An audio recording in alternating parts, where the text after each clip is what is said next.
नमस्कार दोस्तों, मैं हूं ऋषि तावनी। एक बार फिर से आपका स्वागत करता हूं। दोस्तों, अभी अक्षय कुमार की फिल्म राम सेतु का टीजर आया है। चलो, अच्छा लगता है डूबते हुए बॉलीवुड को भी राम का सहारा। राम सेतु का टीजर कैसा है, ये फिल्म कार्तिकेय 2 जैसी कैसे लग रही है, इस बारे में तो हम इस वीडियो में डिस्कस करेंगे ही, लेकिन इस पर भी डिस्कस करेंगे कि क्यों राम सेतु के खिलाफ झूठे मिथ फैलाए जाते हैं। और हम बात करेंगे राम सेतु या फिर रामायण ये कोई एक्सीडेंट या फिर काल्पनिक स्टोरी नहीं है, बल्कि रियलिटी और सिविल इंजीनियरिंग का एक बड़ा एग्जाम्पल है। तो पूरी जानकारी के लिए वीडियो को अंत तक देखें। मैं ऋषि तावनी और शुरू करते हैं आज के बाद। राम सेतु को बचाने के लिए हमारे पास सिर्फ 3 दिन है। अथाह समंदर के बीच वो राम सेतु कहाँ है?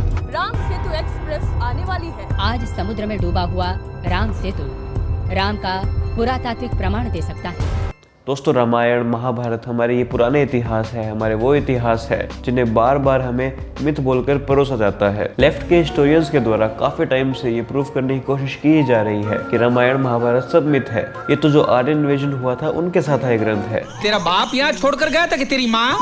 आर्यन इन्वेजन जैसी फालतू थ्योरी देखकर लोगों को द्रविडियंस और आर्यंस में बांटने की कोशिश की गई ताकि हमेशा एक टकरार रहे और हमारी एंशिएंट हिस्ट्री को हिस्ट्री ना बोलकर बस एक फैंटेसी स्टोरी बोल दिया जाए। और देखा जाए तो आज भी ये जारी है। मीडिया हाउसेस जय श्री राम को वॉर क्राई बोल रही है और काफी भारत के लोग भी जय श्री राम बोलने से कतराते हैं या फिर शर्माते हैं, पोस्ट करने से शर्माते हैं, ताकि कोई उन्हें बीजेपी का सपोर्टर ना समझ ले या फिर कोई उन्हें एंटी मुस्लिम ना समझ ले। बल्कि सच ये है कि भगवान राम का कॉपीराइट ना तो बीजेपी के पास है और ना ही भगवान राम कोई ऐसी पर्सनैलिटी है जिन्हें याद करने से दो समुदाय में नफरत बढ़े। ये एजेंडा जो सालों से फैलाया जा रहा है उसी का नतीजा है कि आज भारत में काफी लोग अपने भगवान को अपनाने में कतराते हैं। कुछ टाइम पहले एक वीडियो वायरल हुई थी। एक क्लास की टीचर बोल रही थी कि Ram was not a good man, Ravan अच्छा इंसान था। आजकल की फेमिनिस्ट भगवान राम पर सवाल उठाती है और कहती है वो मिसोजिनिस्ट थे, सीता की अग्नि परीक्षा ली, सीता को छोड़ दिया।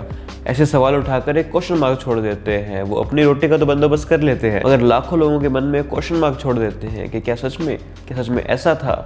क्या भगवान राम सच में ऐसे थे? मिसोजिनिस्ट मतलब जिन्होंने वाल्मीकि रामायण को पढ़ा भी नहीं वो भी क्वेश्चन करने आ जाते हैं। अगर पढ़ा होता तो ये सवाल भी नहीं उठते। और वैसे अगर कोई डाउट हो तो क्वेश्चन करना चाहिए। अगर हमारे मन में कोई 1% भी किसी चीज को लेकर डाउट है तो उस पर क्वेश्चन होना चाहिए। आंखें बंद करके किसी भी फेथ को फॉलो करने के मैं समर्थन में नहीं हूँ, लेकिन पहले पढ़ो रामायण। टीवी से महाभारत रामायण देखकर क्वेश्चन उठाना ये ठीक नहीं है। और जब आप इतने करेजियस है, इतने क्यूरियस है सच जानने के लिए, रियलिटी को एक्सपोज करने के लिए, रामायण को सही गलत ठहराने के लिए, भगवान राम को आप मिसोजिनिस्ट बोलने की हिम्मत रखते हो तो फिर आप ये हिम्मत बरकरार रखिए। अगर आपको किसी और रिलीजन में भी कोई प्रॉब्लम दिखे तो ये हिम्मत वहां भी दिखाइए। चाहिए बाकी धर्मों के धर्म ग्रंथ भी पढ़िए, उनसे भी सवाल कीजिए जहां आपको कोई प्रॉब्लम है। लेकिन सवाल सबसे बड़ा अब यही है कि क्या अब आप में ये हिम्मत है? वो नहीं हो पाया। क्योंकि देखो, बहुत इजी है उस रिलीजन को टारगेट करना जहाँ लोग खुद तैयार है ये जानने के लिए हाँ हमें बताओ अगर कुछ गलत है तो आइडियली ऐसा ही होना चाहिए। अगर हम टाइम टू टाइम डिबेट नहीं करेंगे कि कोई रिलीजियस प्रीचिंग सही है या गलत, अगर हम ये चेक नहीं करेंगे, बस रोबोट की तरह फॉलो करते रहेंगे, तो यहाँ भी हम कहीं ना कहीं गलत है। जो ब्लाइंडली अपने फेथ को फॉलो कर रहा है और उसमें कमी सुनने को रेडी नहीं है तो हम यहाँ भी गलत है। किसी भी धर्म पर मजाक बनाकर उस पर हंसना, ये तो आप फ्रीडम ऑफ स्पीच का वैसे गलत यूज कर रहे हो। हाँ, अगर आपको रिलीजन में कहीं कोई कमी दिखे, किसी भी रिलीजन में कहीं कोई कमी दिखे तो आप उसे पॉइंट आउट करके उस पर डिबेट कर सकते हैं। लेकिन फिर ऐसा भी नहीं कि सिर्फ आप डिबेट करें सनातन धर्म पर, बाकी सब जगह आपके ऊपर जिप लग जाए। तो रामायण हमारा इतिहास है और इतिहास की सबसे बड़ी मिस्ट्री है राम सेतु या फिर कहे नल सेतु। इस पर काफी टाइम से बड़ी डिबेट चलती आ रही है कि राम सेतु मैन मेड है या फिर नेचुरल। इस पर अक्षय कुमार अपनी फिल्म राम सेतु लेकर आ रहे हैं, जिसका पहले पोस्टर आया था उसमें लिखा गया था मिथ या फिर रियलिटी, यानी फिल्म में एंड में बताया जाएगा कि राम सेतु की रियलिटी क्या है। और मेरे हिसाब से ये फिल्म तभी सक्सेसफुल होगी अगर ये फिल्म एक कंक्लूजन पर लास्ट में पहुंचेगी। देखिए, राम सेतु फिल्म का बज ही इसलिए बन रहा है या फिर बनेगा क्योंकि आजकल हिंदुत्व से रिलेटेड फिल्में चल रही हैं। लोगों में नेशनलिज्म की भावना बढ़ी है। राम सेतु को लोग देखने ही इसलिए जाएंगे ताकि एंड में ये सुन सके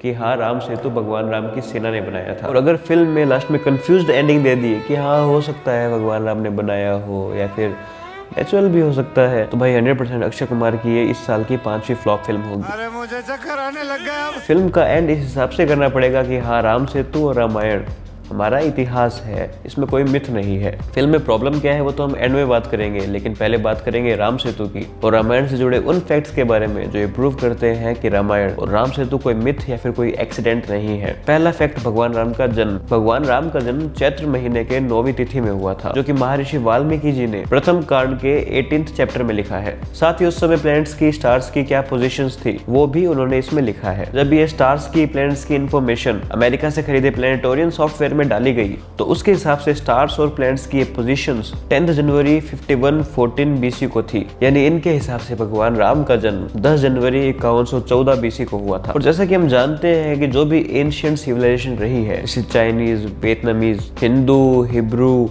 थाई, इन सभी कैलेंडर्स मून की पोजीशन के हिसाब से बनते थे। यानी जो भी इनके कैलेंडर बनते थे वो चांद की पोजीशन के हिसाब से बनते थे। तो हमारा हिंदू कैलेंडर भी लूनर पोजीशन के हिसाब से बनता था। और जब भगवान राम के जन्म की ये डेट लूनर कैलेंडर में कन्वर्ट करके डाली गई तब उसके हिसाब से ये डेट चैत्र महीने के शुक्ल पक्ष के 9वें दिन की थी, जिस दिन हम हर साल रामनवमी बनाते हैं। और सेम ऐसा ही हमें लक्ष्मण, भरत, शत्रुघ्न इनके बर्थ डेट्स में भी मिलता है। यानी इनके बर्थ डेट्स में भी जो वाल्मीकि जी ने प्लैनेट्स की, स्टार्स की पोजीशंस बताई है, उनको सॉफ्टवेयर में डालने से एग्जैक्ट डेट्स मिलती है। तो ये कोई कोइंसिडेंस नहीं हो सकता कि वाल्मीकि जी कोई कहानी लिख रहे थे और रैंडमली उन्होंने कोई भी एस्ट्रोनॉमिकल फिगर्स लिख दिए। कोइंसिडेंस ये हो गया कि सारे फिगर्स मैच कर गए। तो देखिए ऐसा पॉसिबल नहीं है। और ये सोचने वाली बात है कि हमने बहुत सी फिक्शनल स्टोरीज सुनी है, लेकिन क्या किसी भी स्टोरी में, किसी भी फैंटेसी स्टोरी में किसी की बर्थ डेट, जन्म के टाइम पे स्टार्स की, प्लैनेट्स की पोजीशन बताई जाती है? कभी नहीं बताई जाती, क्योंकि फिक्शनल स्टोरीज में, फैंटेसी स्टोरीज में इस पर कोई ध्यान नहीं देता। ये तब बताई जाती है जब हम किसी हिस्ट्री के बारे में बात करें या फिर किसी रियल स्टोरी के बारे में बात करें। तो रामायण फिक्शनल नहीं हो सकती। और इतनी एक्यूरेट डेट्स एंड फिगर्स तो तभी पॉसिबल हो सकती है जब सच में अयोध्या में राजकुमार का जन्म हुआ हो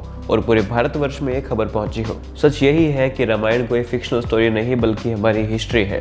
प्लस हमारी एशियन सिविलाइजेशन में एस्ट्रोनॉमिकल नॉलेज किस लेवल पर थी, ये इसका एग्जांपल है। रामायण में तो हमें साइंस से लेकर वुमेन एम्पावरमेंट तक सब कुछ देखने को मिलता है। और सनातन धर्म में तो हम मानते भी है कि देवी और देवता मिलकर इस दुनिया को चलाते हैं। हम काफी बार ये पढ़ते हैं, काफी बार सुनते हैं, सभी देवता मिलकर माँ दुर्गा के पास जाते थे ताकि वो किसी राक्षस से उनकी मदद करें। और अभी तो नवरात्रि भी चल रहा है, जिन्हें हम 9 दिन फेस्टिवल के रूप में सेलिब्रेट करते हैं। वैसे कभी सोचा है नवरात्रि और दुर्गा पूजा क्यों सेलिब्रेट की जाती है? अगर जानना है तो मैं आपको रिकमेंड करना चाहूंगा कुको एफएम पर history of Navratri and Durga Puja नाम की ऑडियो बुक, जिसके 7वें एपिसोड को जरूर सुनिएगा। उसमें कोलकाता की फेमस दुर्गा पूजा, उसके बारे में बहुत अच्छे तरीके से बताया गया है। दोस्तों, कुको एफएम इंडिया का लीडिंग ऑडियो बुक प्लेटफॉर्म है जहां हम ऑडियो लर्निंग के माध्यम से काफी नॉलेज गेन कर सकते हैं। ये मेड इन इंडिया ऐप है, तो जब इंडिया में डिफरेंट लैंग्वेजेस है तो ये ऐप भी आपको डिफरेंट लैंग्वेजेस में ऑडियो बुक प्रोवाइड कराता है। तो अपनी लैंग्वेज में जो अच्छी लगे वो ऑडियो बुक सुनिए। जब लोगों का पसंदीदा 4.5+ रेटिंग वाला ऐप आपको इतने नॉलेज प्रोवाइड करवा रहा है तो बदले में इसका भी बाकी प्लेटफॉर्म्स की तरह हजारों रुपए का सब्सक्रिप्शन चार्ज मांगना बनता है। मगर रुकिए, मेड इन इंडिया ऐप तो है ही, मगर मेड फॉर इंडियंस ऐप भी है। हमें वैसे भी सब सस्ता चाहिए तो वो भी हमें यहाँ मिलेगा। कुको एफएम का सब्सक्रिप्शन सिर्फ 399 रुपीज का है, लेकिन अगर आप मेरा कोड DM50 यूज करेंगे तो आपके सब्सक्रिप्शन की कॉस्ट गिरकर सीधी आधी हो जाएगी और चार्ज बचेगा सिर्फ 199 रुपीज। लेकिन ये कोड सिर्फ फर्स्ट 50 यूजर्स के लिए है, तो जल्दी कीजिएगा। तो जो 1 रुपया आप दुकानदार से वापस मांगने को शर्माते हो, यहाँ तो रोज का वो 1 रुपया भी नहीं लगाना। तो जल्दी जाओ, कुको एफएम का लिंक डिस्क्रिप्शन में है और ऑडियो बुक की मदद से नवरात्रि की हिस्ट्री जानिए और मुझे बताना कि आपको ऑडियो बुक कैसी लगी। धन्यवाद। दोस्तों, इसके बाद अगर हम बात करें राम सेतु की या फिर नल सेतु की, तो राम सेतु पर काफी टाइम से डिबेट चल रही है कि ये मैन मेड है या फिर नहीं। टाइम टू टाइम कोई ना कोई आर्टिकल इसके सपोर्ट में या फिर इसके अपोज में आता रहा है। काफी सैटेलाइट इमेजेस आई जिन्होंने ये दिखाया कि राम सेतु एक सिमेट्री में है, जो कि नेचुरल होना नेक्स्ट टू इम्पॉसिबल है। तो इस पर दुनिया भर की रिसर्च हुई।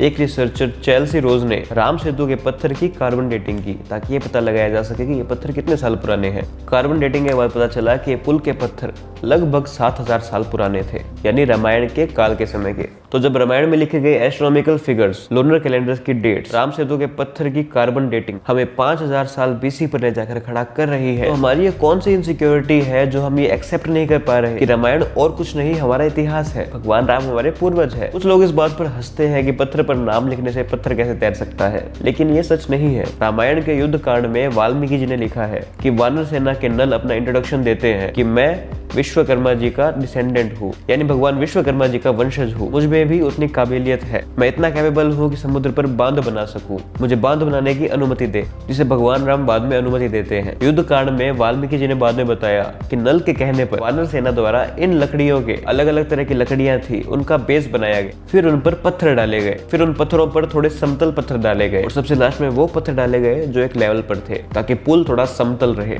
और वानर सेना द्वारा दोनों तरफ से रस्सी को खींचकर घिसकर लकड़ी और पत्थरों के सिस्टम को एक लाइन में पुल के रूप में खींचा गया था, जिसके लिए वानर सेना को न जाने कितने योजन चलना पड़ा था। यहाँ तक वाल्मीकि जी ने यह भी लिख दिया कि पुल बनने में कितना टाइम लगा था, कितने दिन लगे थे और रोज कितने योजन पुल बना था। इतनी एक्यूरेट जानकारी और ये तक बता देना कि कौन से पत्थर यूज हुए थे और वह कौन सी लकड़ियां थी जिनकी वजह से पुल बना रहा था, ऐसी जानकारी मैंने तो किसी काल्पनिक कथा में नहीं सुनी है। वाल्मीकि जी का बताया गया राम सेतु, उसके विड्थ और लेंथ का रेशियो था 1:10 और आज जो सैटेलाइट इमेजेस से हम राम सेतु देख रहे हैं उसका भी विड्थ और लेंथ का रेशियो है 1:10। तो राम सेतु कोई आर्टिफिशियल ब्रिज नहीं हो सकता, ऐसा काफी रिसर्चर्स का भी मानना है। और भगवान राम का नाम पत्थर पर लिखने से पत्थर तैर रहा है, इसे हम अलंकार के रूप में यूज कर सकते हैं। हम ऐसा मान सकते हैं कि इसे अलंकार के रूप में यूज किया गया था, जिसके जरिए भगवान राम के सामर्थ्य को दिखाने की कोशिश की गई थी। और रावण को हराने के बाद जब भगवान राम और माता सीता पुष्पक विमान में वापस जा रहे होते हैं तो वाल्मीकि जी ने बताया है कि भगवान राम माता सीता को बताते हैं इस पुल को बनाने में उनको कितनी कठिनाइयों से गुजरना पड़ा और वो इस पुल को नल सेतु नाम से डिनोट करते हैं, जिसे बाद में लोगों द्वारा राम सेतु बोला जाने लगा। और कुछ समय बाद श्रीलंका के मुस्लिम्स द्वारा राम सेतु को आदम का पुल बोला जाने लगा, क्योंकि उनके हिसाब से आदम हेवन से यही उतरे थे श्रीलंका और इस पुल के माध्यम से आगे गए थे। और बाद में क्रिश्चियंस द्वारा इस पुल को एडम्स ब्रिज बोल दिया गया और सब जगह आज इंटरनेशनल लेवल पर इस ब्रिज को एडम्स ब्रिज बोला जाता है, यानी राम सेतु को, नल सेतु को एडम ब्रिज बोला जाता है। अजीब बात है जब हमारे पास प्रूफ की कमी नहीं कि भगवान राम की सेना ने इस पुल को बनाया था, फिर भी हम इसे दुनिया द्वारा राम सेतु नहीं बुलवा पा रहे। इसमें भी कहीं ना कहीं हमारी कमी है, क्योंकि हम आज भी एक ऐसी इनसिक्योरिटी, ऐसी इन्फीरियरिटी कॉम्प्लेक्स में रहे हैं कि अपने एंशिएंट सिविलाइजेशन को एक्सेप्ट करने को तैयार नहीं। हम अपने हिस्ट्री को हिस्ट्री मानने से कतराते हैं ताकि कुछ चुनिंदा लोगों के सामने हम मॉडर्न दिख सके। जब हम खुद एक्सेप्ट नहीं करेंगे कि नल सेतु या फिर राम सेतु हमारे पूर्वज ने बनाया है, हमारे पूर्वजों ने बनाया है, दुनिया इसे राम सेतु क्यों बोलेगी, दुनिया इसे नल सेतु क्यों बोलेगी, वो तो इसे एडम ब्रिज ही बोलेगी। मगर खुशी है इस बात की बॉलीवुड की आइडियोलॉजी में भी अब थोड़ा थोड़ा चेंज आने लगा है। कहाँ यही अक्षय कुमार ऐसा बोलते थे, वेयर इज इट रिटन कि गॉड सेज मेरे को दूध देना एंड हनुमान सिंह मेरे को तेल डाल।